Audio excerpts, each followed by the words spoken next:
बहुत शुभ घड़ी है। हम सब लोग आज सत्संग की इस पावन घड़ी में गुरु की कृपा से अपने जीवन को कैसे हम सार्थक करें, कैसे इसे सफल बनाएं। मनुष्य जीवन की सार्थकता क्या होगी, मनुष्य जीवन की सार्थकता क्या होगी, इस बात को जीवन में धारण करने के लिए आए हैं। बहुत भाग्य से हमें मौका मिलता है हम अपने जीवन को गुरु की दृष्टि से देख पाएं। यह साधारण बात नहीं है। आज अगर आप समाज में, संसार में, गृहस्थ में पैसे कमाने की होड़ में लगे हुए बहुत से लोगों के जीवन को देखेंगे तो आप पाएंगे कि शांति नहीं है। इस संसार में समृद्धि पाने की जो होड़ है उसमें इंसान के पास न शारीरिक न मानसिक किसी तरह की शांति का कोई रास्ता नहीं है। और कोई जानता नहीं है कि हम संसार में इन चीजों के पीछे क्यों दौड़ लगाते हैं। आप जिसे भी देखें, हर एक इंसान कुछ न कुछ पाना चाहता है और उस पाने की भावना में, सुख पाने की एक होड़ में हर एक इंसान की दौड़ संसार में निरंतर चल रही है। ऐसे जीवन में जहां चारों तरफ हर एक इंसान सिर्फ भौतिकता के पीछे है, धन दौलत, रुपया, पैसा, विषय, विकार, ऐसे में किसी के अंदर उस प्रभु का प्रेम पैदा हो जाए, किसी के हृदय में परमात्मा के दर्शनों की चाह बने, किसी के अंदर उस परमात्मा की जुड़ाव की स्थिति बनने की एक छोटी सी अवस्था बने, बहुत भाग्य की बात है।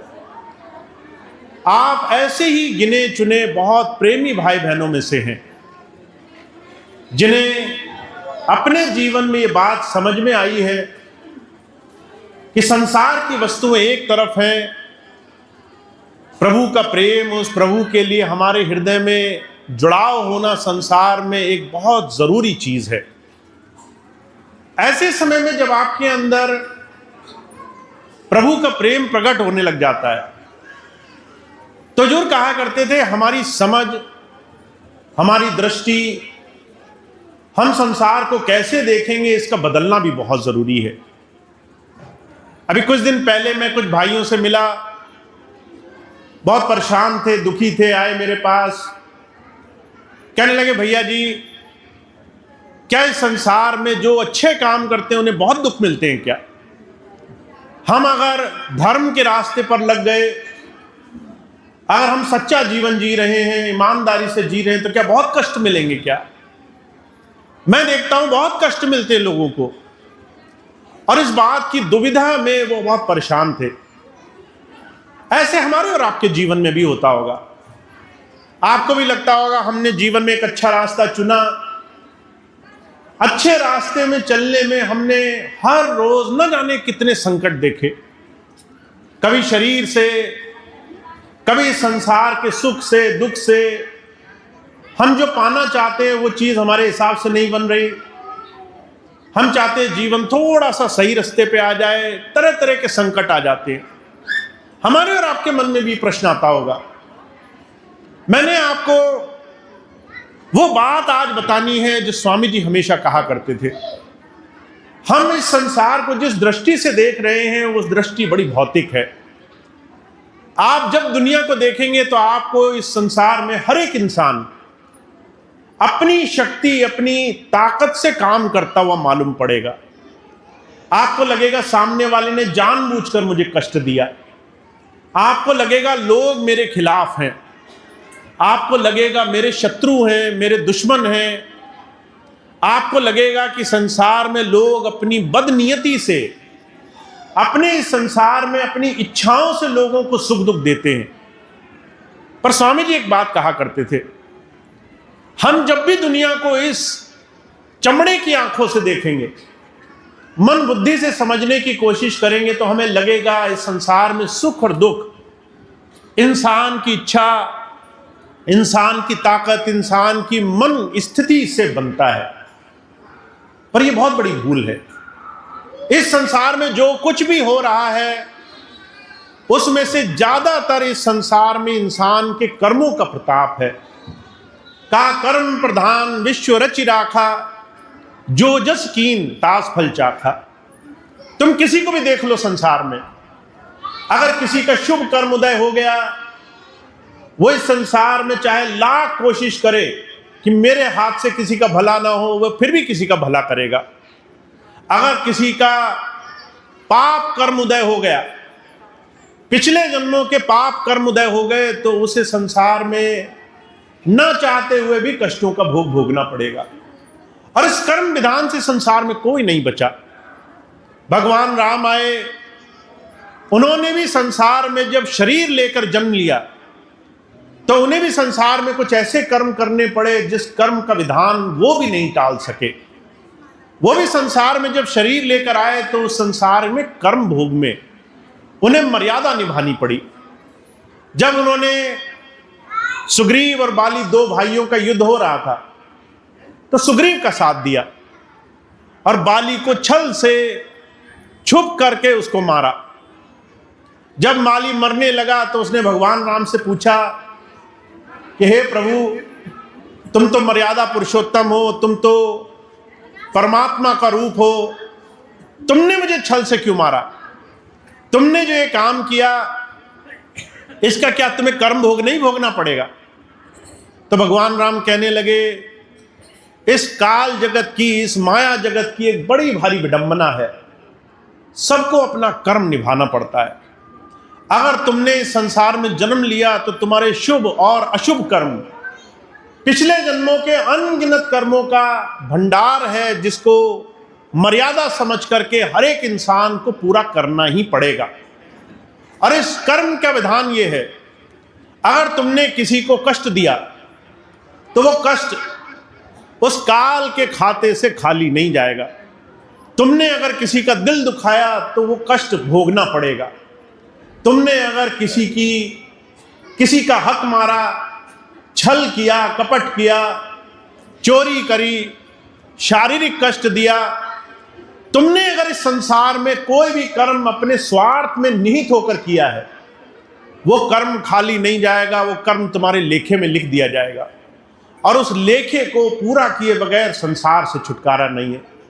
भगवान राम ने बाली को कहा, तुम्हें जो ये आज मुझे छल से मारना पड़ा, धर्म की अपने इस पूरे संग्राम की संरचना रचने के लिए, ये कर्म खाली नहीं जाएगा। जब मुझे अगला जन्म मिलेगा, जब श्री कृष्ण का रूप मिलेगा, तो मुझे इस कर्म का विधान चुकाना पड़ेगा। और हुजूर कहा करते थे, इतिहास गवाह है, भगवान कृष्ण आए, सारी लीला रची, उन्होंने महाभारत किया, जहां उनको सारे दुनिया के शूरमा कुछ नहीं कर पाए। जब वो संसार से जाने लगे तो उन्होंने लीला रची और वही कर्म पूरा किया जो बाली को तीर मार करके उन्होंने किया था, वो निभाना पड़ा। इतिहास के पन्ने भरे पड़े हैं, इस संसार में कोई कर्म से भाग नहीं पाया है। इसलिए स्वामी जी महाराज एक बात कहा करते थे, तुम 6 चीजों की याद रखना, का हानि लाभ जीवन मरण यश अपयश विधिहात। तुम्हारा जन्म हुआ, तुम्हारा बस नहीं था, तुम कब मरोगे ये भी तुम नहीं जानते हो। इसलिए ध्यान रखना, जन्म और मरण के बीच में अगर तुम संसार में मदहोशी में जिए, सिर्फ स्वार्थ के लिए संसार में दौड़ लगाते रहे, तो तुम्हारा जीवन बर्बाद होगा। दूसरी बात कहते हैं कि तुम्हारे जीवन में हानि और लाभ भी होगा। ये मत सोचना कि अच्छा हुआ तो अच्छा ही होता रहेगा। सिर्फ अच्छे की उम्मीद, अच्छे की आशा में मत जीवन जीना। अगर तुम्हारा आज भला हुआ तो तुम्हारे कर्म में कहीं ना कहीं कुछ नुकसान भी लिखा होगा। तुम्हें आज अगर अच्छी चीजें मिल रही हैं तो तुम्हारे जीवन में कुछ न कुछ बुरा कर्म भी लिखा होगा। दोनों को ही काटना जीते जी बहुत जरूरी है। फिर कहते हैं यश और अपयश। तुम्हारे जीवन में तुम अच्छे काम करोगे, तुम्हारे जीवन में तुम्हारी खूब बड़ाई होगी, पर हो सकता है पिछला कोई पाप कर्म उदय हो जाए और कहीं ना कहीं तुम्हारी बदनामी भी हो जाए, कहीं ना कहीं तुम्हें दुख भी झेलना पड़ जाए। इस संसार में हर एक वो इंसान जो सिर्फ सुख चाहता है, दुख से भागना चाहता है। हर एक वो इंसान जो ख्याति चाहता है और बदनामी से भागना चाहता है। हर एक इंसान जीवन चाहता है, मृत्यु से भागना चाहता है, वो बड़े पाप कर्म में फंस जाता है। आप चारों तरफ देखिए, आपको तंत्र मंत्र भूत भभूत करने वाले, रिद्धि सिद्धि करने वाले कई ऐसे लोग मिलेंगे जो कहेंगे तुम्हारे सारे पाप कर्म, सारे दुख में नाश कर दूंगा। कभी ऐसे लोगों के चक्कर में मत पड़ जाना। तुम जब ऐसे लोगों के पास इस उम्मीद से जाओगे मुझे कोई कष्ट नहीं मिलना चाहिए, तो आप एक की जगह 1000 कर्म करोगे, 1000 बुराइयां करोगे, क्योंकि आप उस कर्म से, दुख से भागना चाहते हो। आपके हृदय में एक ही आशा है, मुझे कभी कोई कष्ट ना मिले। पर जब कोई गुरु की शरण में जाता है तो गुरु जी उसे एक बात समझाना चाहते हैं, इस संसार में हमने एक कर्मों का बड़ा भारी बोझ, एक बड़ा भारी भंडार इकट्ठा कर रखा है। सुख और दुख उस कर्म भंडार का एक रूप है। तुम्हारे जीवन में जब सुख मिलेगा तुम्हें बड़ा अच्छा लगेगा, जब कष्ट आएंगे तुम तरह तरह से जगह जगह इलाज ढूंढोगे, जगह जगह भागोगे। उस जगह जगह भागने में तुमसे और अनगिनत पाप कर्म हो जाएंगे और बहुत सारी बुराइयां हो जाएंगी। कभी तुम कहोगे बालाजी के पास जाना है, कभी मंत्र, कभी भूत भभूत, कभी और दूसरे रिद्धि सिद्धियों के पास जाओगे। मुझे कई ऐसी घटनाएं रोज सुनने में मिलती हैं। कई बार बहुत सी बहनें आती हैं, कहती हैं हमारे संतान नहीं है, किसी ने कहा फलाने मंदिर जा करके इतनी पूजा करो, किसी ने कहा फलानी जगह जाओ ऐसे कर्म करो। ऐसी एक बहन की घटना मैं आपको सुनाता हूं। एक बहन मेरे पास आई, कहने लगी भैया जी जब शादी हुई तो शुरू के 5 वर्षों में संतान नहीं हुई। जब संतान नहीं हुई तो माता पिता, रिश्ते नातेदारों ने बड़े ताने मारे, तरह तरह की बातें बोली। जब कोई ताना मारता है ना इस तरह की चीजों का, तो चाहे कोई कितना ही धर्म के रास्ते पर चल रहा हो, लोग एक बार गलत रास्ता पकड़ लेते हैं। अब वो कहने लगी हमने नाम लिया, गुरुजी किए, पर जब ताने लगे, लोगों ने कहा तुम पूजा नहीं करती, तुम ये नहीं करती, तुम वो नहीं करती, तो हमने उनकी बातों में सुन करके जो बोला वो करना शुरू किया। अब किसी ने कहा कि पूरब जाओ, पश्चिम जाओ, उत्तर जाओ, दक्षिण जाओ। किसी ने कहा किसी जब तप नियम संयम करने वाले के पास। वो बहन कहने लगी 5 साल में हमने कितनी न जाने यात्राएं कर ली, अलग अलग जगह चले गए, मन्नतें मांग ली, प्रार्थनाएं कर ली, संकल्प कर लिए। 5 साल जगह जगह जाकर के ढेरों हमने ये काम कर लिए। अब कहने लगी 5 साल बाद हमारे 2 बच्चे हो गए। जब 2 बच्चे हो गए तो अब हमें एक बड़ा भारी संकट पड़ा। तो मैंने पूछा क्या संकट पड़ा? कहने लगी हमने हर जगह मन्नत मांगी थी, बच्चे हो जाएंगे तो हम दोबारा आएंगे और दोबारा आकर के ये अनुष्ठान करेंगे। अब कहने लगी हम परेशान हैं, हम पिछले 2 साल से किन्ना जाने किस मंदिर में गए थे, कहाँ हमारी पुकार पूरी हुई थी, इसलिए सभी के यहाँ वापस जाना है। अब 5 साल में अगर हम 1000 जगह गए तो 1000 जगह दोबारा ना जा पाए, इस बात का डर सता रहा है। कहीं ऐसा तो नहीं अगर नहीं गए तो ऐसा हो हमारे साथ अनिष्ट हो जाए, बुरा हो जाए। कहने लगे हम भागते भागते परेशान हैं, अनुष्ठान करते करते परेशान हैं, दोबारा वही सारे काम कर रहे हैं और हमारे मन को शांति नहीं कि हमें नहीं पता हम कहाँ सही कर रहे हैं, कहाँ गलत कर रहे हैं। हमारे स्वामी जी महाराज एक बात कहा करते हैं, जब तुम उस परमात्मा को भूल करके, उस परमात्मा को छोड़ करके अपने दुखों को, अपने कष्टों को, अपने संसार के तरह तरह की व्याधियों को मिटाने के चक्कर में बार बार बाहरी चक्करों में भागते हो, तो तुम उस परमात्मा का विधान भूल जाते हो। परमात्मा, उसने आपके जीवन में आपको एक आजादी दी है, तुम अपने विवेक का इस्तेमाल करना। अपने विवेक से जो अच्छा हो, शुभ कर्म हो, उस शुभ कर्म में अपने जीवन में आगे कदम रखना, तो तुम्हारे जीवन में तुम हमेशा अच्छे रास्ते पर चलोगे। इसलिए सभी महापुरुषों ने हमारे जीवन का एक आदर्श रखा है। कहा अगर आपको अपना जीवन जीना है तो अपने जीवन को अपने विवेक से जीना शुरू करो। अगर तुम अपने दुख मिटाना चाहते हो और दुख मिटाने के लिए तुम परमात्मा का विधान तोड़ देना चाहते हो, तरह के तंत्र मंत्र में उलझना चाहते हो, तरह तरह की बाहरी चीजों में जाना चाहते हो, वो जाने से भी तुम्हारा दुख दूर नहीं होगा, तुमसे 1000 और बुराइयां हो जाएंगी। किसी का दिल दुखेगा, किसी के कष्ट का कारण बन जाओगे। कहीं ना कहीं वो परमात्मा किसी हृदय में बैठा हुआ तुमसे अच्छाई की उम्मीद कर रहा होगा, तुम उसका दिल दुखा करके चले आओगे और जन्मों जन्मांतरों के 84 लाख जिया जूनी के कष्ट के भागीदार बनोगे। इससे बचने का तरीका सिर्फ एक है, जब तुम्हें संत की शरण में आने का मौका मिले तो संत जो तुम्हें समझाना चाहता है वो तुम्हारे जीवन का आधार होना चाहिए। तो पहली बात स्वामी जी क्या कहा करते थे, पहली बात हर एक मनुष्य को मनुष्य होने के नाते करनी चाहिए। वो क्या का परहित सरिस धर्म नहीं भाई, पर पीड़ा सम नहीं अधमाई। तुम्हें अपने जीवन में धर्म युक्त कर्म करना चाहिए। आप कोई भी काम करो जिसमें धर्म शामिल हो। धर्म क्या है कि आप अपने जीवन में जिस जगह हो उस जीवन में उस कर्म का पूरी तरह पालन करो। अगर आप गृहस्थ में हो तो आपके माता पिता होंगे, पति पत्नी होंगे, बच्चे होंगे। आपको ये देखना है आप वहां आदर्श पुरुष कैसे बन सकते हो, एक आदर्श संतान कैसे बन सकते हो, एक आदर्श पति एक आदर्श पत्नी कैसे बन सकते हो, एक आदर्श पिता एक आदर्श माता कैसे बन सकते हो।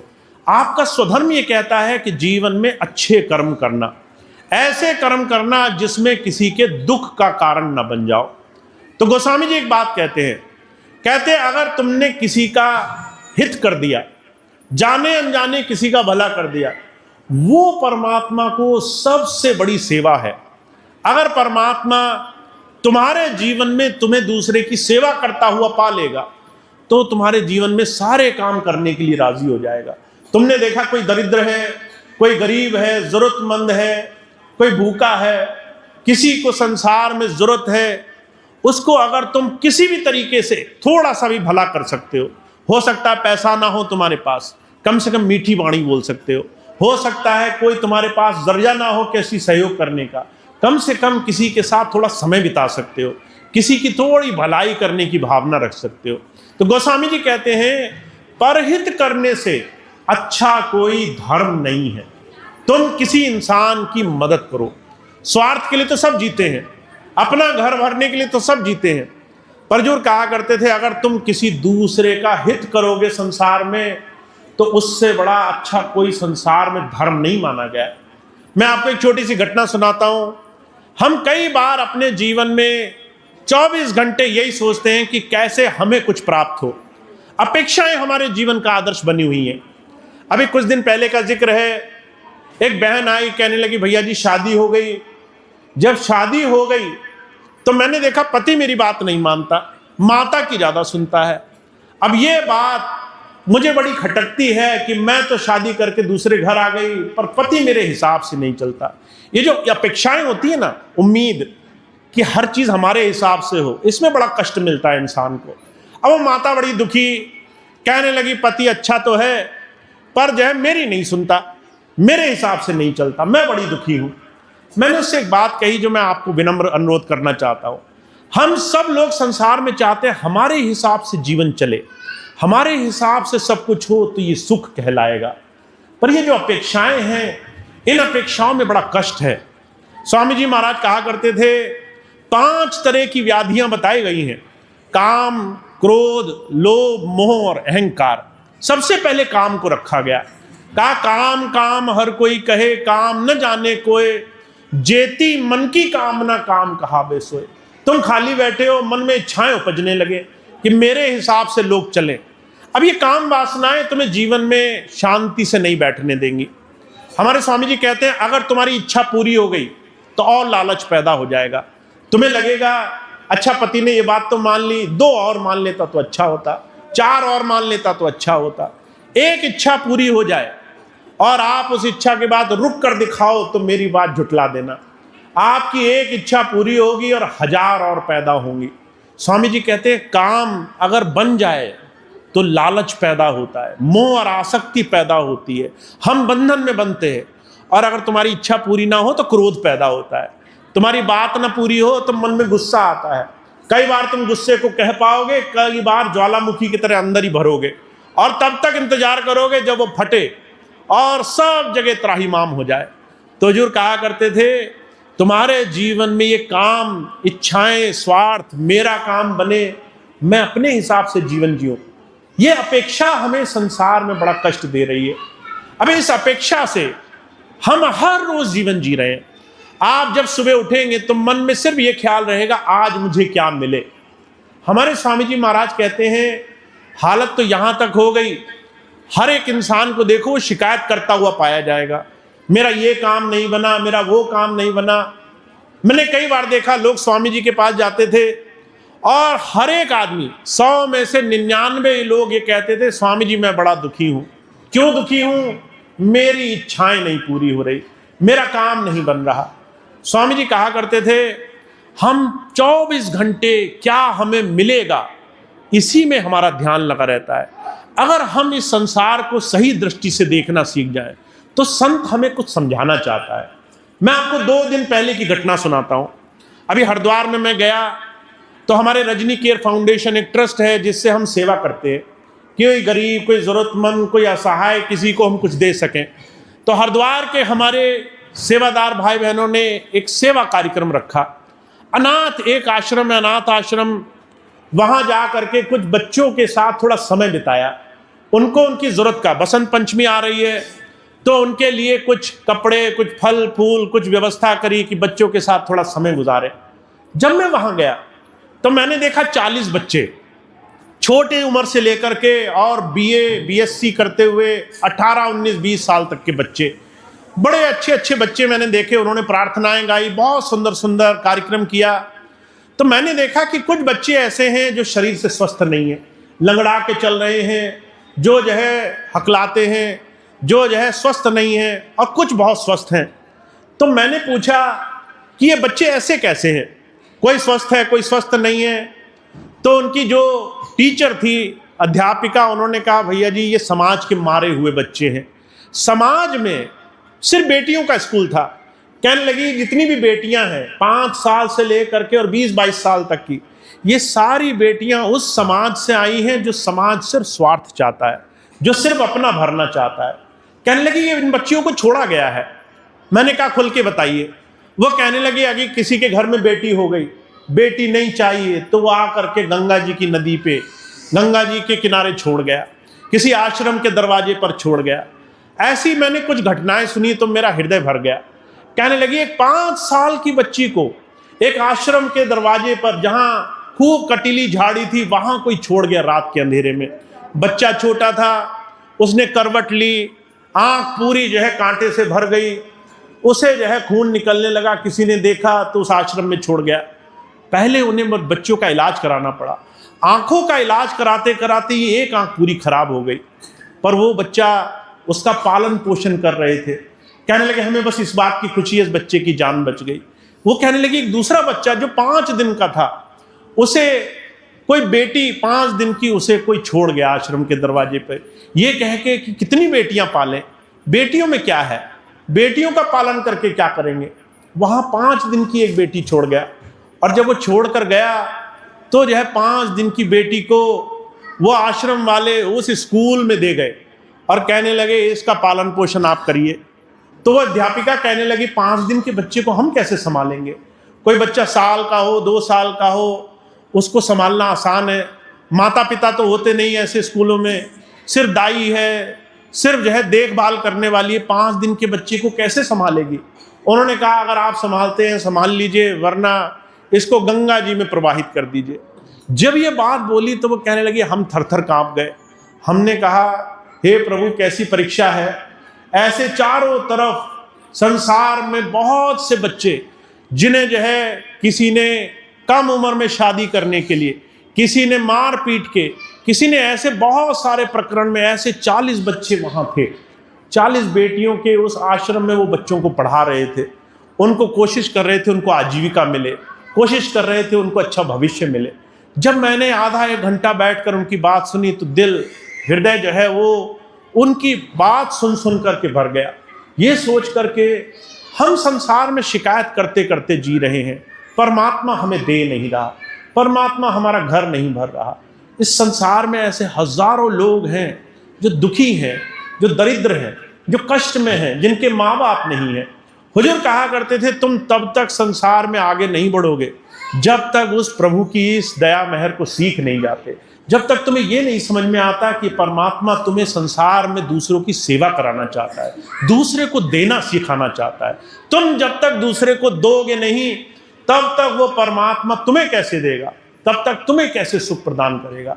एरिस्टोटल एक बहुत बड़े दार्शनिक हुए हैं, उन्होंने कहा एक बात का ध्यान रखना, तुम अगर तुम्हारे परमात्मा के दिए हुए जीवन का सम्मान नहीं करते तो इसी क्षण अस्पताल में कोई बीमार, गरीब, कोई दुखी, कोई लाचारा इस प्रार्थना में जीवन जी रहा है, हे प्रभु मुझे स्वस्थ जीवन दो, हे प्रभु मेरे रोग मुक्त जीवन दो, मुझे ऐसा जीवन दो मेरे घर में कोई मेरा सम्मान प्रेम करने वाला हो, मैं सिर्फ तुमसे मांगता हूं।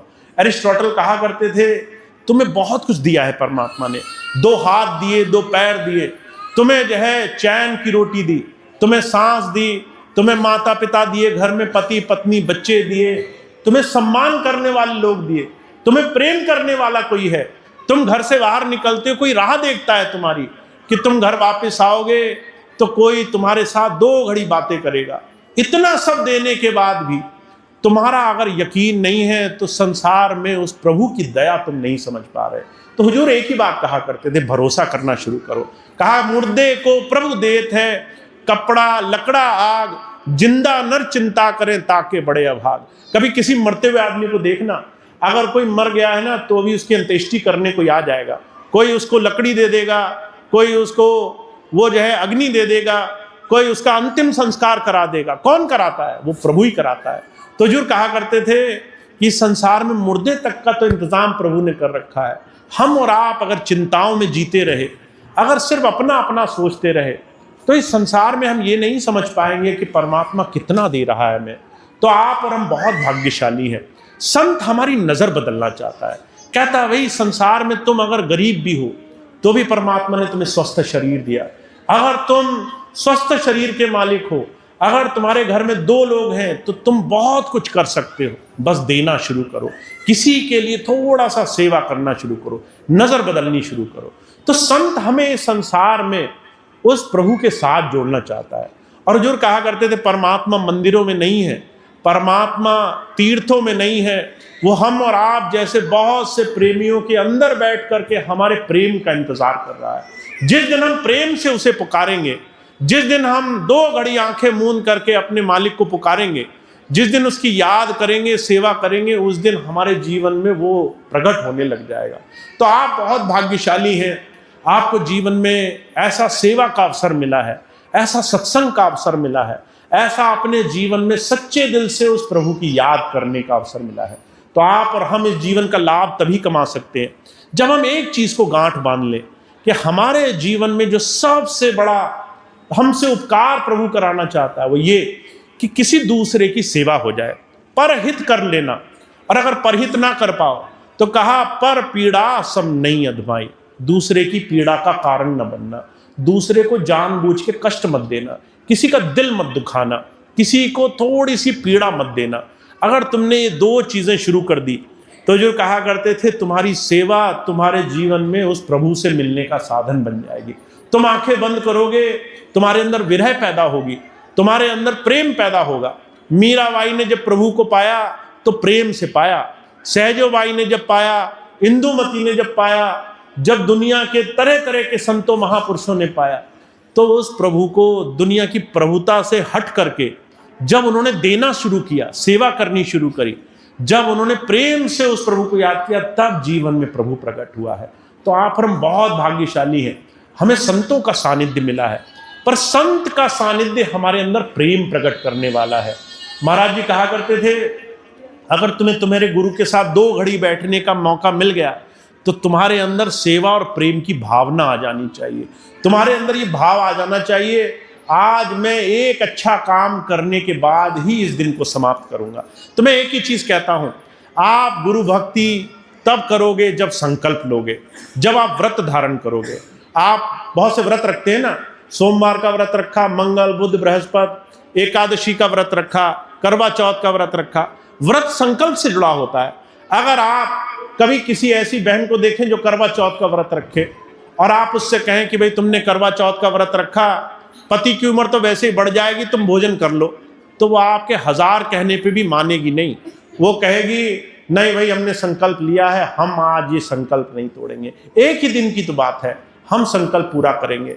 महाराज जी कहा करते थे संकल्प उसने कैसे साध लिया। मन में विश्वास था, मेरे एक एक कर्म में मेरा ईश्वर बसता है। मैं अगर एक दिन संकल्प कर रही हूं तो उससे मुझे प्रभु बहुत कुछ देगा। ऐसे ही आपको भक्ति के लिए संकल्प लेना पड़ेगा। भक्ति का संकल्प क्या होता है? आपको ये संकल्प लेना पड़ेगा कि आज से आगे आने वाला मेरा जीवन वो जो है शुभ कर्म से खाली ना जाए। मैं किसी के लिए अच्छा जीवन में प्रयास करूं। हर रोज एक अच्छा काम करना है। आप रोज सुबह उठें और कोई ना कोई अच्छा काम करते जाएं। एक से ज्यादा करें, बहुत अच्छा। अगर बिल्कुल ना करते हो, सारा जीवन चिंताओं में निकलता हो कि क्या होगा क्या नहीं होगा, तो कम से कम एक शुभ कर्म करने का प्रयास करना। और जो कहा करते थे घर से शुरू करना। घर में माता पिता होंगे, भाई बंधु होंगे, मित्रवत होंगे, थोड़ा सा प्रेम से रहना, थोड़ा सा अपनी जबान मीठी करना। मैं आखिरी बात कह के अपनी बात समाप्त करूंगा। तुलसी साहब एक संत हुए हैं, वो कहा करते थे तुम्हारे पास एक चमत्कारी बूटी है, तुम चाहो तो जीवन में सब कुछ कर सकते हो, और वो है तुम्हारा वशीकरण मंत्र। वशीकरण मंत्र कहते हैं जिससे तुम किसी को भी वश में कर सकते हो।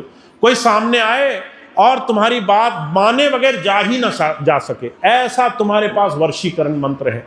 वो क्या है? कहते वशीकरण एक मंत्र है, तज दे वचन कठोर, तुलसी मीठे वचन से सुख उपजे चौओर। तुम्हारी जबान मीठी होनी चाहिए, तुम्हारी जबान में कर्कशपन नहीं होना चाहिए, तुम्हारी जबान में तंजपन नहीं होना चाहिए। तुम अगर किसी बात को कहो तो बहुत अच्छाई से कहने वाले बनो। और जो कहा करते थे इसका एक चमत्कारिक गुण है, अगर तुम कड़वी बात भी मिठाई से कहोगे, मिठास से कहोगे, तो सामने वाला उसको सुन लेगा। और अगर तुम अच्छी बात भी कड़वाहट से कहोगे, जबान में थोड़ा सा तंज होगा, ताना मारोगे किसी को, तो तुम्हारी अच्छी बात भी नहीं लेगा कोई। तुम किसी को कहोगे अरे मैंने तो अच्छी बात कही, लोग तुम्हारी अच्छी बात नहीं, तुम्हारा अच्छा स्वभाव देखते हैं, तुमने कितना अच्छे से उनसे व्यवहार किया। तो जो कहा करते थे संत हमारे आचरण में बस जाता है। वो कहता है तुम्हारा आचरण तुम्हारा भक्ति का पहला पायदान है, तुम कैसे जीवन जियोगे। तो स्वामी जी तो हमें बहुत कुछ सिखा रहे हैं। हमें अगर जीवन बनाना है तो हमें सिर्फ इसको पूजा पाठ तक सीमित नहीं रखना, हमें सिर्फ इसे आंखें मूंद करके 1 घंटा भजन पे बैठे वहां तक सीमित नहीं रखना। ऐसा मत करना कि भजन तो खूब करो, पर जब तुम्हें तरीका मिले लोगों से मिलने जुलने का, प्रेम मत रहने का, लोगों की सेवा करने का, तो वहां पर तुम्हें सिर्फ इस बात का अहंकार रहे कि मैं क्यों झुकूं, मैं तो सबसे ज्यादा जानकार हूं, मैं तो बहुत ज्ञानी हूं, पढ़ा लिखा हूं, इतना ऊंचा हूं, मैं क्यों झुकूं। अगर आपका स्वभाव प्रेम नहीं दिखा रहा है, सेवा नहीं दिखा रहा है, तो जो कहा करते थे कोई नहीं मानेगा कि तुम गुरु जी से जुड़े हुए हो। तुम्हारा आचरण ही तुम्हारी भक्ति का सबसे पहला कदम है। तो हम बहुत भाग्यशाली हैं, स्वामी जी हमें बहुत कुछ सिखा रहे हैं। हमें तो बस बात का संकल्प लेना है, हम कैसे जीवन को अच्छा बनाएंगे, कैसे जीवन में गुरु के गुणों से अपने आप को भर लेंगे। तो ऐसा सुंदर जीवन जीना है, स्वामी जी से प्रार्थना करनी है, हे गुरु हमें शक्ति दो, हम अपने जीवन को अच्छा बना सकें, नेक बना सकें, हम तुम्हारी याद को, तुम्हारे प्रेम को मन में बसा सकें, हम चलें फिरें उठे बैठे हमारे मन से तुम्हारी याद न जाए, हमारा ध्यान तुम्हारी तरफ लगा रहे, हमारे को जीवन में कर्म के आधार पे हम ना देखने वाले बने। कोई हमें बुरा करे, हम ये ना सोचें कि ये आदमी बुरा है, हम ये सोचें इसके कर्म आड़े आ गए, हो सकता है कोई पाप कर्म उदय हुआ होगा। हम क्षमा सीखें, हम विनम्रता सीखें। ऐसा हमें स्वामी जी से हर वक्त प्रार्थना करनी है, हमारे जीवन में गुरु धारण हो, गुरु अंदर बस जाए, हम जीवन सुंदर बना सकें। तो स्वामी जी की इतनी बात जो हमें और आपको अपने जीवन में लानी है, इससे हमें जीवन जीना है। अब इतनी बात कह के मैं अपनी बात समाप्त करूंगा। आप सभी भाई बहनों का बहुत बहुत धन्यवाद है। बहुत समय के बाद यहाँ कार्यक्रम हो रहा है, पर आपने इतना प्रेम दिखाया, आप यहाँ आए, खूब मन से आकर के बैठे, बहुत शांति से सत्संग में योगदान दिया, सेवाओं में लगे। बहुत बहुत आभार आपका, बहुत बहुत धन्यवाद। अब आज का कार्यक्रम समाप्त होगा। कुछ एक कार्यक्रम और लगे हैं इस महीने, वो होंगे, उसका आप लाभ उठाएंगे। मैं बस एक सूचना दे करके ये माइक संजीव भाई को दूंगा, वो आगे के कार्यक्रम और प्रार्थनाओं का आयोजन कराएंगे। अभी इस महीने की, जनवरी महीने की आखिरी तारीख है। फरवरी का महीना हमारे हुजूर कृपाल सिंह जी महाराज के जन्म दिवस का महीना होता है। 5 और 6 फरवरी का भंडारा स्वामी जी मनाया करते थे संडीला संत कृपाल नगर में। उसी भंडारे को महाराज जी की याद में इस बार भोजीपुरा आश्रम में बरेली में मनाया जा रहा है। 6 फरवरी का एक दिन का कार्यक्रम होगा। उस एक दिन के कार्यक्रम में हम सब महाराज जी की शिक्षाओं को, सेवा, सत्संग को समझने की कोशिश करेंगे। तो उस दिन के कार्यक्रम में आप सभी को बहुत बहुत आमंत्रण, आप आइए, उस भंडारे का, उस सत्संग कार्यक्रम का हिस्सा बनिए। महाराज जी की याद हम सब लोग आपस में मिल बैठ करके करेंगे। जो भाई बहन सेवा में जाना चाहते हैं, बहुत से लोग सेवा में भी जा रहे हैं, तो जो सेवा में जाना चाहते हैं वो सेवाएं वहाँ चल रही हैं अभी से। आप जब आपको समय लगे, 1 दिन, 2 दिन, 4 दिन, 10 दिन तो बचे ही नहीं है, पर जो है जितना समय मिले आपको, आप जाएं और जा करके भोजीपुरा आश्रम में अपनी सेवाएं दें, तन से, मन से, धन से। और उस समय को, उस पूरे कार्यक्रम को आप अपने सहयोग और योगदान से सफल बनाएं। जो भाई बहन 6 फरवरी को आएंगे, मैं उनसे एक बात कहना चाहता हूँ। बहुत से लोग क्या करते हैं कि भंडारा होता है तो कहते हैं कि हम अकेले चले जाएंगे, घर में से एक चला जाए तो काफ़ी है, ऐसा लोगों की मान्यता है। बाकी लोगों को घर छोड़ जाते हैं घर रखाने के लिए, भाई तुम घर रखना, तुम घर का ध्यान रखना, घर जो है तुम रखना। ऐसी धारणा लोग सोच करके घर रखाने के लिए छोड़ जाते हैं। मैं आपको एक बात कहना चाहता हूँ, जब आप इस संसार में नहीं थे और जब आप संसार में नहीं रहोगे, ऐसे हजारों स्थितियां होंगी जब आप बहुत सी चीज़ें करना चाहोगे, तब भी जहां आपका बस नहीं चलता होगा, तब कौन आपका घर रखाएगा, तब कौन आपकी चीज़ों का ध्यान रखेगा। अगर हम ये बात समझ जाएं कि हमारी हर एक चीज़ की जिम्मेदारी हमेशा ईश्वर की है, वो परमात्मा हमेशा हमारी हर एक चीज़ का ध्यान रखता है। जो हमें मिलना है, मिलना तय है, जो हमसे जाना है वो तो आपकी आंखों देखे भी चला जाएगा। आप खड़े रहोगे चौकीदार बन के, कोई मित्र बनकर आएगा, लूट कर चला जाएगा, आप जो है मुंह देखते रह जाओगे। आप कहोगे अरे दोस्त ही धोखा दे गया, साथ वाला ही नुकसान कर गया। तो आप ये मत सोचो कि संसार में आप किसी चीज़ को बचाते या बनाते हैं, आप सिर्फ ईश्वर से अपना प्रेम जताते हैं। तो आपके पास ये अवसर है, आप 6 फरवरी के इस कार्यक्रम में आए, और मैं तो कहूँगा कि सभी को लेकर आए, परिवार में जितने भी सदस्य हैं सबके साथ आएँ। एक अवसर है, आपको खूब प्रेम से पहुँचें और हुजूर के इस भंडारे के अवसर पर पूरे परिवार के साथ, घर के साथ, यहाँ तक कि पड़ोसी जो भी जानकार प्रेमी मिले, जिसके मन में थोड़ा सा प्रेम भाव हो, उसको भी साथ लेकर आएँ और इस भंडारे का खूब खूब लाभ उठाएंगे। तो 6 फरवरी के दिन याद रखेंगे, भोजीपुरा आश्रम में भंडारा होगा। आप सबका बहुत बहुत स्वागत है, आप वहाँ पहुँचें, भंडारे के अवसर पर महाराज जी के जन्मदिन को मनाएं।